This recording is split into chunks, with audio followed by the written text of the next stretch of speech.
MDU rice డిస్ట్రిబ్యూషన్కి సంబంధించి వాలంటీర్లు AePDS యాప్లో లొకేషన్ మ్యాపింగ్ అనేది కంప్లీట్ చేస్తున్నారు కదా.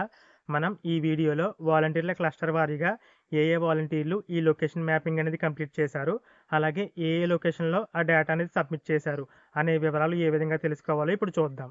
మీకు ఈ వీడియో డిస్క్రిప్షన్లో ఒక లింక్ అయితే ప్రొవైడ్ చేశాను. ఆ లింక్ పైన అయితే క్లిక్ చేయండి. అలా క్లిక్ చేసిన తర్వాత పేజ్ అయితే ఈ విధంగా అయితే ఓపెన్ అవ్వడం జరుగుతుంది. ఇప్పుడు లెఫ్ట్ సైడ్లో రిపోర్ట్స్ అనే ఆప్షన్ అయితే ఉంది కదా, అక్కడైతే క్లిక్ చేయండి.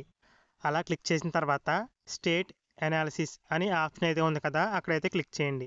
అలా క్లిక్ చేసిన తర్వాత చివరిలో వాలంటీర్ డిస్ట్రిబ్యూషన్ పాయింట్స్ అని అయితే ఆప్షన్ అయితే ఉంది, అక్కడైతే క్లిక్ చేయాల్సి ఉంటుంది. అలా క్లిక్ చేసిన తర్వాత ఈ విధంగా అయితే ఓపెన్ అవ్వడం జరుగుతుంది.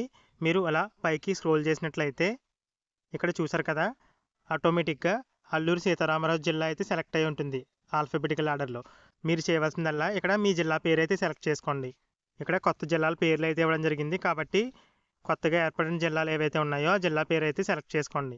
అలా సెలెక్ట్ చేసుకున్న తర్వాత మళ్ళీ పైకి స్క్రోల్ చేసినట్లయితే మండలాల పేర్లు అయితే రావడం జరుగుతాయి. ఇక్కడ మండల్ నేమ్ అయితే సెలెక్ట్ చేసుకోండి. అలా సెలెక్ట్ చేసుకుని మళ్ళీ స్క్రోల్ చేసిన తర్వాత రేషన్ షాప్ నెంబర్ అయితే ఉంటుంది కదా, ఆ షాప్ నెంబర్ అయితే సెలెక్ట్ చేసుకోవాల్సి ఉంటుంది. ఒక షాప్ నెంబర్ అయితే సెలెక్ట్ చేశాను మా విలేజ్కి సంబంధించి. నేను ఆల్రెడీ డేటా అయితే సబ్మిట్ చేయడం జరిగింది నా క్లస్టర్ వరకు. ఆ వివరాలు అయితే మీకు ఈ వీడియోలో అయితే చూపిస్తాను. చూసారు కదా, నా క్లస్టర్కి సంబంధించి ఈ విధంగా లొకేషన్ మ్యాపింగ్ అయితే చేయడం జరిగింది. Vehicle ID, shop number, cluster number, అలాగే లొకేషన్ అయితే ఎంటర్ చేశారు కదా వాలంటీర్లు, ఆ లొకేషన్ పేరు, లాటిట్యూడ్, లాంగిట్యూడ్ డీటెయిల్స్ అయితే ఇక్కడ రావడం జరిగాయి. నువ్వు గత వీడియోలో ఏఈపీడిఎస్ యాప్లో లొకేషన్ మ్యాపింగ్ అనేది ఏ విధంగా కంప్లీట్ చేయాలి అనే ప్రాసెస్ అయితే చెప్పడం జరిగింది. ఆ వీడియోని అయితే ఈ వీడియో ఎండ్ స్క్రీన్లో అలాగే పైన ఐకార్డ్స్లో అయితే డిస్ప్లే అవుతుంది. అక్కడ నుండి మీరు ఆ వీడియో అయితే చూడొచ్చు. నేను వీడియో చేయడం కోసం లొకేషన్ మ్యాపింగ్లు అయితే ఎక్కువైతే ఇచ్చాను. మీరు మీ క్లస్టర్కి తగ్గట్టుగా ఈ లొకేషన్ మ్యాపింగ్లు అయితే ఇప్పించవచ్చు.